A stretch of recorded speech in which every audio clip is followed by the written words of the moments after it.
नमस्कार मित्रांनो, मी अमित कांबळे. मित्रांनो, नवीन व्हिडिओमध्ये तुमचं पुन्हा एकदा या ठिकाणी स्वागत आहे. तर आजचा व्हिडिओ हा खूप इम्पॉर्टंट होणार आहे, त्यामुळे व्हिडिओ तुम्ही शेवटपर्यंत बघा. मित्रांनो, जीवनामध्ये आपण जगत असताना आपल्याला बरेच चांगले लोकही भेटतात आणि काही वाईट लोकही भेटतात. पण मित्रांनो, जीवनामध्ये जगत असताना ह्या सगळ्या गोष्टीवरती आपण अवलंबून न राहता आपला ध्येय काय आहे, आपण कुठे जाणार आहोत, ह्या सगळ्या गोष्टीचा आपण जीवनामध्ये जगत असताना विचार करावा लागतो.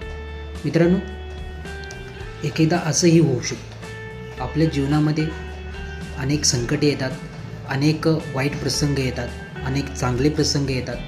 पण ह्या सगळ्यामध्ये आपण खचून जायचं की आपण निर्भीडपणे त्या प्रसंगांना आणि त्या खडतर परिस्थितीला सामोरे जायचं. हे